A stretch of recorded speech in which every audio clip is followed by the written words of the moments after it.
Kejadian 22 ayat 1 sampai 14. Setelah semuanya itu, Allah mencoba Abraham. Ia berfirman kepadanya, "Abraham," lalu sautnya, "Ya Tuhan."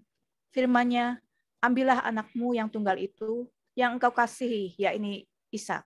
Pergilah ke tanah Moria dan persembahkanlah dia di sana sebagai korban bakaran pada salah satu gunung yang akan kukatakan kepadamu."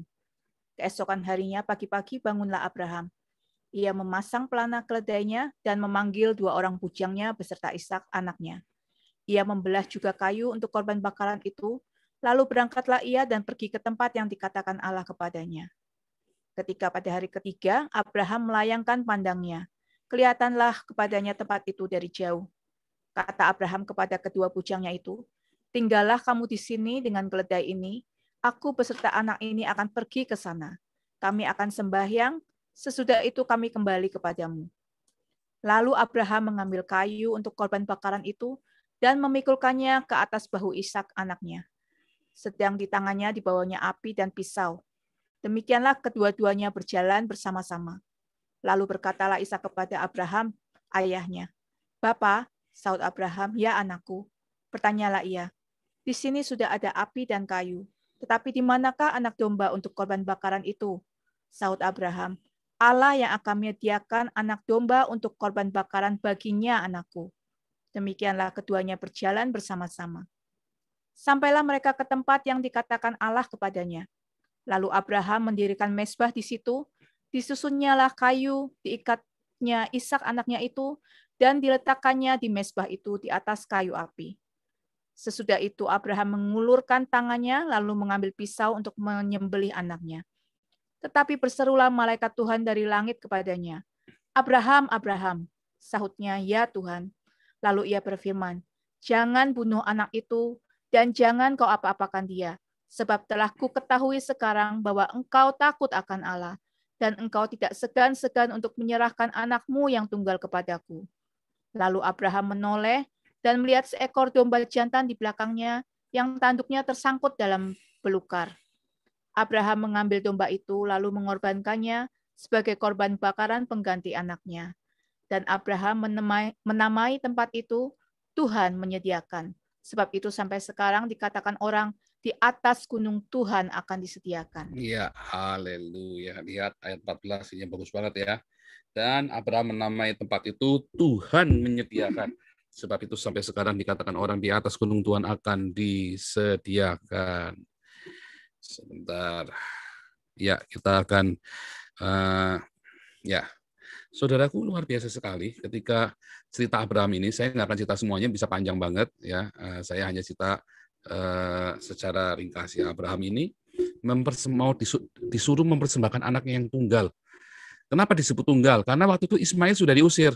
Dan waktu Ismail diusir itu ke padang gurun Beersheba yang dan jalan ya, bukan naik onta, mereka jalan. Cuman dibekali 10 liter air dan roti. Bayangin anak umur 14 tahun, kurang lebih sekitar umur 13 sampai 14 tahun ya waktu Ismail itu diusir dari rumahnya Sarah ya, dari rumahnya Abraham, rumahnya Sarah bersama dengan Hagar. Berarti disuruh apa? Sebenarnya itu apa? Disuruh mati. Itu disuruh mati. Anda bayangin itu bukan macam Bali ya, enak teduh gitu ya.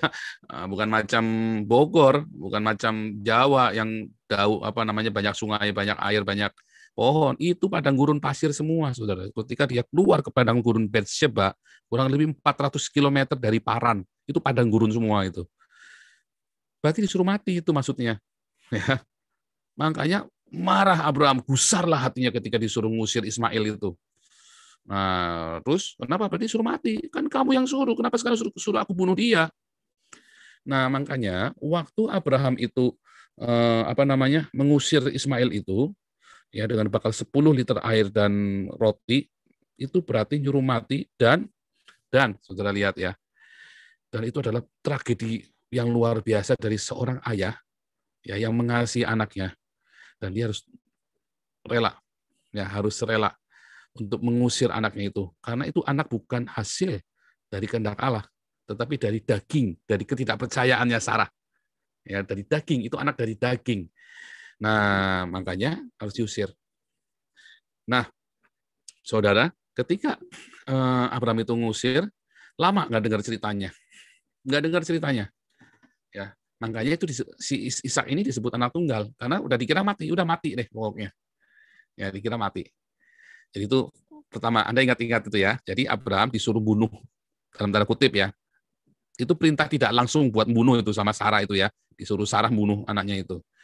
Dan memang kenyataannya Hagar sama Ismail itu hampir mati ya. Hampir mati di tengah padang gurun itu. Kalau tidak ada malaikat Tuhan menolongnya, mati mereka. Tapi akhirnya ditolong oleh malaikat Tuhan dan mereka bisa melanjutkan sampai ke Pegunungan Paran dan membesarkan Ismail di sana. Ingat, itu zaman belum ada internet, belum ada handphone. Ya, jadi belum ada telegram juga, belum ada telegraf ya. Jadi mereka nggak tahu tuh mati apa hidup, nggak ada ceritanya tuh, lama sekali. Sampai suatu ketika ya lama-lama kan terdengar itu ada gundiknya bos tuh, ada gundiknya juragan di Kanaan tuh orang ya kan. Nah terus dengar segala macam begitu. Nah di daerah Kanaan, di daerah Abraham itu kan sempat 20 tahun tinggal di daerah orang Aram ya, yaitu di Haran. Ya, Haran itu nama kakaknya, dikasih nama Haran karena itu nama kakaknya ya, Haran itu. Maka waktu tinggal di daerah orang Aram itu ya, si Abraham ini dia melihat budaya di Aram bahwa banyak orang tua keluarga mengorbankan salah satu anaknya, biasanya anak sulungnya, untuk dewa Molok, dewanya orang Aram. Nah itu terjadi di Kanaan juga sama, itu terjadi dengan lumrah. Zamannya Abraham itu ngorbanin anak, satu keluarga ngorbanin satu anak buat dewanya itu lumrah. Itu terjadi begitu ya, kejam sekali budaya tradisi saat itu ya. Jadi teman saya si Ahmad Fauzi ini dia nulis nabi kriminal karena disuruh nyembelih anaknya kan. Makanya si Ahmad Fauzi ini dia kan orang kena schizofren kan, dia penyakit jiwa itu kan, schizofren. Terus dia nulis nabi schizofren, nabi apa, nah salah satunya nabi kriminal. Abraham ini dibilang kriminal. Ya nggak salah juga. Coba bayangin Anda tiba-tiba Tuhan suruh bilang, "Hai Sanggam Muda Galung, korbankan anakmu sekarang di Gunung Kerinci." Pergi nggak? Kalau nggak begitu suara Tuhan. Itu kan suara Tuhan. Kalau sekarang pergi bisa ditangkap polisi. Bininya laporan sama polisi, ini udah gila suami gua nih. Laporan. Ya, orang ini sekarang ini lagi geger ya. Nih sekarang lagi geger. Suami-suami nggak cuma satu orang, banyak nih. Suami-suami lagi dimarahin istrinya gara-gara ikut channel Nabi ke-26. Saya tadi diceritain ya temannya di Eropa juga sama ya, dia cerita, wah gue dimarahin sama bini gue nih gitu kan, ada ya. Wah yang di Indonesia juga, wah gue dimarahin sama bini gue nih, dibilang sesat karena bini gue lihat. Kakak saya juga nelpon saya, wah dia dibilangin sesat, dia bilang begitu. Tapi intinya kita nggak lihat ya, suara Tuhan itu seringkali melampaui akal pikiran manusia. Di zaman itu memang walaupun itu wajar nyembelih anak, zaman itu wajar nyembelih anak ya. Jangan bandingin dengan hari ini, udah 4.000 tahun yang lalu itu ya. Jadi Abraham suruh nyembelih. Kenapa? Karena Yehova Elohim dia lihat ini orang-orang nyembelih anaknya ke dewa Molok, disembelih aja begitu. Seberapa cintanya Abraham kepada saya? Apakah Abraham juga mencintai saya seperti orang-orang Aram ini mencintai dewa Molok? Maka disuruh, ini anak tinggal satu. Ini anak tinggal satu.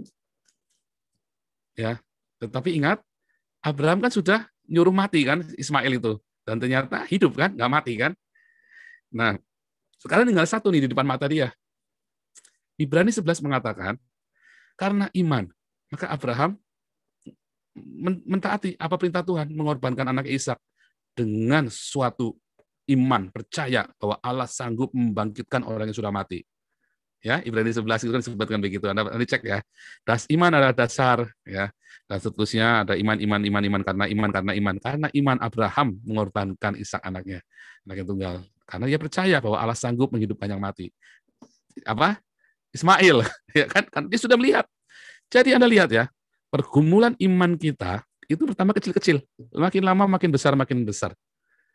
Pergumulan iman Anda ya, setiap kali Anda lolos dari satu pergumulan, Anda akan masuk naik kelas. Dan berkat Anda secara jasmani dan rohani pun naik. Kalau lolos. Kalau nggak lolos, ulang lagi. Ulangi di bawah. Tambah nyungsep, iya. Tapi kalau Anda lolos, pergumulan itu makin naik. Saya kan pernah cerita, saya ini kan lagi dianggap sesat nih ya, subscribernya cuma 49.000, viewernya paling banyak tapi saya kan, YouTubernya viewernya, live viewer paling banyak kan saya kan sekarang ini kan, padahal subscriber cuma 49.000 karena diboikot, ya kan. Tetapi lihat ya, ketika saya dianggap sesat, ketika saya sedang menyatukan, Tuhan suruh saya untuk menyatukan ini kan, hingga saya berdiri di antara oneness dan trinitas ini kan, saya dianggap sesat. Tetapi itu semua sudah saya alami. Ini yang keempat kali saya ngalamin. Ya dari dulu pertama kota tingkat kota kecil dulu saya ya, tingkat kota kecil. Kedua tingkat gereja dulu ya, tingkat gereja. Terus kemudian tingkat kota. Dari tingkat kota saya semakin luas. Saya mau naik kelas saya gagal. Yang ketiga saya gagal, saudaraku. Kenapa? Karena saya punya uang. saya punya power. Ternyata salah ya. Salah loh. Saya dulu waktu saya SMA, saya sampai diputus pacar saya, coba bayangin itu. Pacar saya yang pertama, coba cinta pertama itu. Diputus saya gara-gara saya mau unity. Diputus, saya satukan anak-anak remaja itu, anak-anak kan tingkat sekolah itu kan, anak remaja. Wah, terus dimarahi Pak Pendeta, saya diputus saudara itu. Itu sama. Makin naik kelas. Yang kedua, saya dihakimi. Nah, sekarang sudah sama pacar saya yang kedua. Wah, pacar saya banyak, saudaraku. Ini yang kedua, pacar saya yang kedua. Dihakimi. Kita disidang sama-sama, saudara. Wah, tapi yang pacar yang pertama dia takut sama manusia, pacar saya yang kedua ini bandelnya minta ampun, saudaraku. Dia tetap kekeh dampingin saya sampai hari ini. Ya. Nah, yang ketiga, saya tidak cari Tuhan Yesus. Ketika saya ditekan, saya carinya apa? Saya punya kekuasaan. Saya punya power, saya tidak punya iman, karena saya sudah punya. Kenapa saya harus merendah? Saya punya uang, saya punya kekuasaan, saya punya kedudukan. Tapi yang pertama kedua, saya nggak punya uang, saya nggak punya power, nggak punya kedudukan. Saya punya Tuhan. Sehingga saya bilang, saya punya Tuhan semesta alam. Kita doa. Ya, dan istri saya mendampingi saya. Yang pertama, kedua, yang ketiga kita sama-sama gagal. Karena istri saya juga cekal, masa kita ditekan sekali-kali kita balas. Kita juga bilang, oke, itulah akibatnya kalau kita saling ngegas bareng-bareng ya. Harus satu ngegas, satu ngerem. Tapi kita bilang, ayo kita hantam sama-sama. Wah, sepakat, ayo kita hajar. Jatuh kami, habis. Yang keempat, kita kan sudah 1, 2, 3. Jadi yang keempat bilang, habis ini nanti terjadi ini. Kita sudah ngeramal tuh. Tahun kemarin kita sudah dapat, nanti habis ini terjadi ini, habis ini terjadi ini. Ingat, lihat ya. Level kita makin naik. Level Anda makin naik loh. Di dalam ujian iman, level Anda makin lama makin tinggi, makin naik, makin naik, makin naik. Percaya saya, tidak akan pernah berhenti itu yang namanya ujian dan pencobaan. Tapi Anda makin nyungsep apa makin naik kelasnya, levelnya. Nah, sama dengan Abraham. Dulu dia ingat Ismail, anak dari budaknya, ya kan? Si Hagar ini kan budak. Sarah ini adalah saudara satu ayah, beda ibu.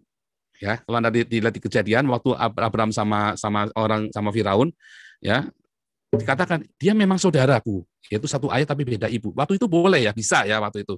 Satu ayah beda ibu. Nah, Sarah itu benar-benar saudaranya dia jadinya. Nah, si Sarah ini yang kemudian melahirkan Ishak. Jadi ini kan benar-benar anak yang benar-benar kesayangan. Dan itu ujiannya naik kelas sekarang. Disuruh dikorbanin, suruh sembelih. Kalau kemarin kan diusir, sekarang suruh sembelih. Ya, pencobaanmu itu levelmu makin naik. Kalau makin turun, berarti ada yang salah tuh. Mungkin responmu sebelumnya salah. Kalau percobaanmu makin besar, oh haleluya, berarti responmu sebelumnya benar. Ya. Nah, kemudian disuruh sembahkan. Pencobaan-pencobaan kita makin lama makin besar. Tetapi Tuhan selalu menyediakan yang kita perlu. Ketika dia menguji kita, lihat, oh Tuhan kejam dong. Makanya disuruh mencoba. Oh bukan. Makanya kan nggak disuruh sembelih kan? Nggak disuruh sembelih. Ketika pencobaan itu masuk dalam hidup kita, kenapa Tuhan mencobai Abraham?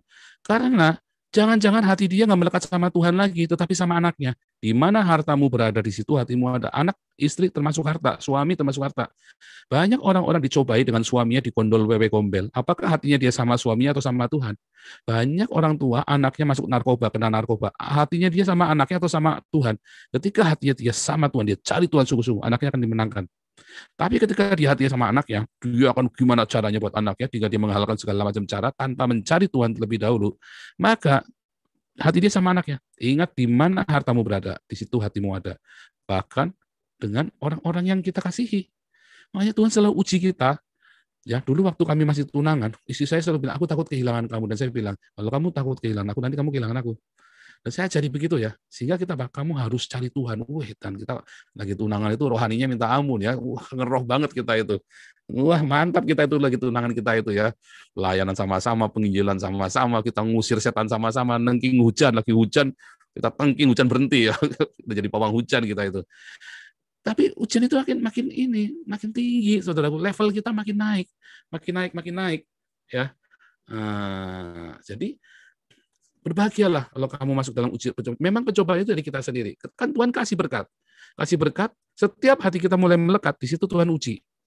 Setiap hati kita mulai melekat, di situ uji. Sampai kita sadar, oh hatiku nggak boleh melekat. Ingat, di mana hartamu berada, di situ hatimu ada. Firman Tuhan berkata, kalau engkau bertambah kaya, janganlah hatimu melekat pada. Kalau engkau bertambah kaya, janganlah hatimu melekat padanya. Kalau hartamu bertambah banyak, janganlah hatimu melekat padanya. Namun pada kenyataannya, itu yang terjadi sama kita, sampai Tuhan habiskan. Makanya kita melalui juga masa-masa dihabisin secara ekonomi. Berapa banyak Anda sekarang sedang dihabisi sama Tuhan secara ekonomi? Ingat, kalau engkau penasaran dengan harta yang habis itu, berarti hatimu di situ. Dan jangan takut, kalau hatimu sudah nggak sama itu lagi, move on, hatimu sama Tuhan, arahkan hatimu sama Tuhan. Bahkan engkau yang hari ini punya uang banyak dan dalam kondisi cukup, berlimpah. Ya, di mana hartamu berada, di situ hatimu. Kalau hartamu bertambah banyak, jangan hatimu melekat padanya. Tadi bagus yang pertama Bang Sanggam ya, aku setuju banget quotes hari ini. Andai kata semua anak Tuhan berbagi kepada sesamanya, the world is more than enough. Dunia itu lebih dari cukup untuk kita bareng-bareng hidup.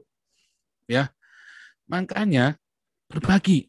Karena itu adalah cobaan bagimu. Begitu kamu gagal, Tuhan akan bikin pakai itu. Di mana kita melekat, di mana kita kehilangan. Firman Tuhan berkata, aku adalah Allah yang pencemburu. Ya, di mana hati kita udah nggak sama Tuhan dikit lagi, apa yang membuat kita serong dari Tuhan, itu yang Tuhan kerjain sama kita. Bukan Tuhan yang kerjainnya dalam tanda kutip. Bahasa perjanjian lama itu adalah sebuah bahasa, ya, bahasa Tuhan yang kelihatan murka. Tetapi kalau kita masuk ke dalam sana, itu karena kasih. Bukan Tuhan yang marah-marah, galak, bukan. Karena begitu kita keluar, setan yang samber. Tuhan tidak akan paksa kita, tetapi setiap celah yang dibangun, yang kita biarkan, itu setan itu masuk. Ingat, Yohanes 10, aku gembala yang baik. Aku datang supaya kamu memperoleh hidup dan hidup dalam kelimpahan. Pencuri, tapi setan itu ya, pencuri, pembunuh, dan pembinasa.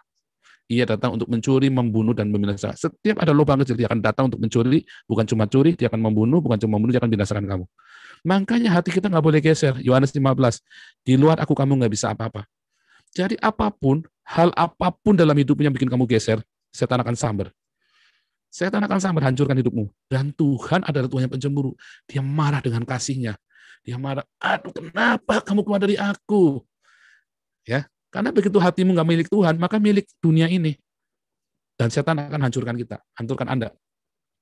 Dan jangan takut ketika engkau sedang di dalam kekurangan. Firman Tuhan kemarin, meskipun ia memberimu air dan roti serba sedikit, tapi kamu akan memandang Tuhanmu, penebusmu itu tidak menyembunyikan diri kamu lagi. Kalau sebelumnya kamu itu Tuhan nggak jawab, tapi ketika kamu datang sama Tuhan, dengan hati yang benar bertobat, dan hatimu diarahkan sama Tuhan, kalau tadinya Tuhan nggak dengar doamu, sekarang dia akan dengar doamu.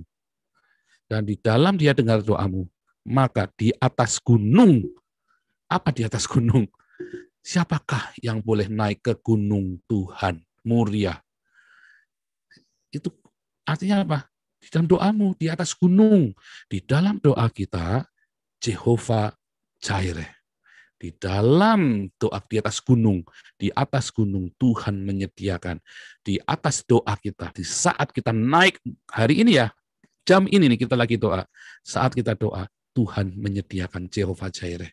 Makanya cari Tuhan. Hatimu uji tiap hari. Begitu hatimu melekat, klik sama Tuhan, Jehovah Jireh. Begitu hatimu nggak klik, Tuhan belum kasih. Karena apapun berkat yang Tuhan berikan kepadamu, bukan membawa kepada kebenaran, akhirnya membawamu kepada kebinasaan. Makanya Tuhan belum jawab doamu. Kenapa Tuhan belum Jehovah Jireh? Enggak, Tuhan Jehovah. Apa artinya Jehovah Jireh? Itu adalah sebuah bentuk gramatikal dari kata rah, makanya Muriah itu ya. Dari gunung Muriah itu ya, di atas gunung Tuhan. Tuhan menyediakan, itu kata Jireh itu adalah bentuk yang imperfect, belum terjadi. Jadi kamu harus naik ke atas gunung Tuhan dulu. naik ke atas gunung Tuhan dulu. Begitu kamu klik sama Tuhan, baru Jaireh itu terjadi. Ia akan menyediakan bagimu. Nangkep nggak? Haleluya. Ketika hatimu klik sama Tuhan, ya, maka di situ ada penyediaan, ada perkenanan Tuhan, maka Tuhan akan menyediakan semua yang kita perlu. Saat ada perkenanan dari Tuhan, klik Jehovah Jireh. Tapi kalau kita nggak naik ke gunung Tuhan, nggak ada. Dan itu butuh iman, butuh pengorbanan, butuh tekad. Kita jalan dengan membawa korban hati kita. Apa Ishak bagimu? Apa? Anak sulung bagimu itu yang mana? Uangmu, istrimu, apamu? Sekarang ini. Itu yang Tuhan suruh korbanin loh. Bukan suruh korbanin sembelih, bukan ya. Bukan suruh sembelih ya, ingat-ingat ya. Tetapi itu artinya dagingmu, kemilikanmu itu loh. Posesifmu. Ingat Matius 19, ya, waktu Tuhan bilang sama si orang kaya ini, jualah hartamu dan bagikan, jualah segala hartamu dan bagikan ke orang miskin. Maka sedihlah orang kaya ini. Di dalam bahasa aslinya, sedihlah orang kaya ini karena begitu banyak posesifnya, kemilikan. Apa kemilikanmu hari ini? Itu yang Tuhan ajar, suruh korbanin. Justru apa yang menjadi kemilikanmu. Kalau kamu punya istri yang cantik, jangan-jangan nanti istrimu, nanti kalau kamu memberhalakan istrimu, kamu lebih sayang istrimu dari Tuhan, jangan-jangan dia digondol sama berondong. Kalau kamu sayang sama suamimu, lebih dari Tuhan, jangan-jangan nanti suamimu dibawa wewe gombel. Kalau kamu lebih sayang anakmu, jangan-jangan anakmu dibawa teman-temannya berandalan. Kalau kamu lebih sayang dengan apapun, uangmu apa segala macam. Tetapi di dalam kesendirianmu, di dalam keminimanmu, begitu kau korbankan kepada Tuhan itu semua, dia Jehovah Jireh, dia menyediakan. Apapun kondisimu hari ini, jangan hatimu berpikir kamu ingin yang lain, inginkan Tuhan. Karena di atas gunung Tuhan, saat engkau berdoa, Jehovah Jireh, ia akan menyediakan. Jadi harus naik gunung dulu, bawa korban dulu. Apa korbanmu? Yang paling indah dari hidupmu, istrimu, suamimu, anakmu. Ya, artinya lepaskan, cari Tuhan dan doakan dia. Haleluya. Haleluya. Ya. Kiranya rema dari Tuhan Yesus.